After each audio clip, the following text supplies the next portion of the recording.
সম্মানিত ভাই এবং বোনেরা, আসসালামু আলাইকুম। আশা করি আপনারা সবাই ভালো আছেন। তো আমি আজকে অনলি মাত্র একটা গাছের পাতা দিয়ে আপনার মুরগির ডিম পারবে বেশি ইনশাল্লাহ, এবং আপনার মুরগি সুস্থ থাকতে সহায়তা করবে। অনলি মাত্র একটা গাছের পাতা দিয়ে আমরা এখন খাবার তৈরি করব, সেটা আমি আপনাদেরকে দেখাবো।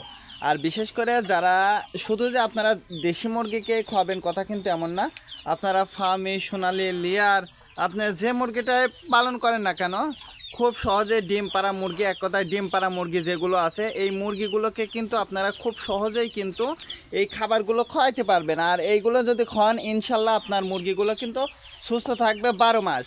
আর সুস্থ রাখার জন্য অবশ্যই এই পাতাটা, শুধু যে সুস্থ রাখার জন্য না, ডিম পাড়া এবং ক্যালসিয়াম জনিত যত সমস্যা আছে সকল সমস্যার সমাধান কিন্তু হয়ে যাবে ইনশাল্লাহ। তো এই যে আমরা যে খাবারটা দিই, এটা কিন্তু আমি এখন দিয়ে দিচ্ছি। এটা কিন্তু আপনারা জানেন যে আমি কিন্তু মুরগিকে ভুট্টার গুঁড়াটা খাওয়াই। আর এই ভুট্টার গুঁড়াটা কিন্তু আমি সকালবেলা ভুট্টার গুঁড়াটা দিয়ে থাকি। আর যখন আছে আমার মুরগির বাচ্চা থাকে, 0 বাচ্চা আছে, আমি ওইগুলোকে কিন্তু ব্রয়লার মুরগির ফিডটা দিয়ে থাকি। তার কারণ ফিডটা হচ্ছে এই জন্য দিই যাতে মুরগি দ্রুত বড় হয়। আর আপনার যেগুলো ডিম পাড়া মুরগি আছে, আমি বলবো যেগুলো ডিম পাড়া মুরগি আছে, আর এই ডিম পাড়া মুরগিকে অবশ্যই আপনারা ভুট্টার গুঁড়া আর যে গাছের পাতাটা আমি আপনাদেরকে দেখালাম, এই পাতাটা, এই দুইটা একসঙ্গে মিক্সড করে কিন্তু আপনি যদি খাবারটা তৈরি করে দেন, তাহলে দেখবেন যে ইনশাল্লাহ আপনার মুরগিগুলো ডিম বেশি পারবে। এবং যেহেতু এখন কিন্তু আবহাওয়াটা কিন্তু খুব একটা ভালো না, তো এই আবহাওয়াতে কিন্তু আপনার মুরগির বিভিন্ন রোগের সংক্রমণটা কিন্তু দেখা দিতে পারে। আর এই সময় আপনারা যদি এই একটা গাছের পাতা দিয়ে আপনার মুরগির ডিম পাড়াতে, অর্থাৎ ডিম বেশি পারবে এবং মুরগিগুলো কিন্তু সুস্থ থাকতে সহায়তা করবে। আর বিশেষ করে যে সকল বোনেরা আপনারা যারা গ্রামে বাস করেন, এটা কিন্তু এই পাতাটা কিন্তু আপনার খাবার খরচটাও কিন্তু কমায় আনবে যদি আপনি নিয়ম করে দিতে পারেন। তার কারণে এই খাবারটা কিন্তু মিক্সড করে দিলে আপনি দেখবেন যে আপনার মুরগির খাবার খরচটাও কিন্তু কম লাগবে। আর বিশেষ করে আপনাদের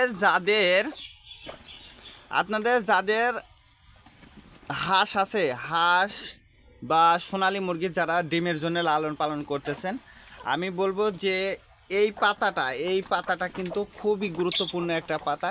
এই পাতাটা দিয়ে আপনি কিন্তু আপনার মুরগিগুলো বা হাঁসগুলোকে কিন্তু খুব সহজে খাওয়াইলে দেখবেন যে আপনার ডিম পাড়া যে কোনো হাঁস থাক, সোনালী মুরগি, লেয়ার মুরগি, ফার্মি মুরগি, যেটাই থাক না কেন, এই পাতাটা যদি আপনি খাওয়ান, তাহলে দেখবেন যে ইনশাল্লাহ আপনার মুরগির বা হাঁসের ডিমে বড় হবে এবং আপনার হাঁস বা মুরগি ডিম পারবে অধিক পরিমাণ। আর বিশেষ করে এটা আপনি যদি খাবার কমাইতে চান, খাবার খরচটা কমাইতে চান, সেক্ষেত্রে কিন্তু আপনারা এই পাতাটা কিন্তু ব্যবহার করতে পারবেন। তো এই পাতাটার নাম হচ্ছে ইফিলিফিলি পাতা। এটা কিন্তু খুব সহজেই কিন্তু আপনারা পেয়ে যাবেন, যদিও এটা তেঁতুল পাতার মতো মনে হচ্ছে, এটা কিন্তু তেঁতুল পাতা না।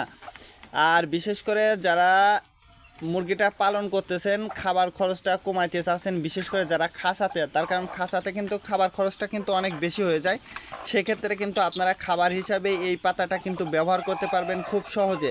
তার কারণ এইটা কিনতে কিন্তু টাকা লাগে না, কিন্তু এটা জাস্ট আপনি আপনার মুরগিকে নিয়ম করে খাওয়ালে দেখবেন যে আপনার মুরগিটাও কিন্তু সুস্থ থাকবে। তো আজকে এ পর্যন্ত।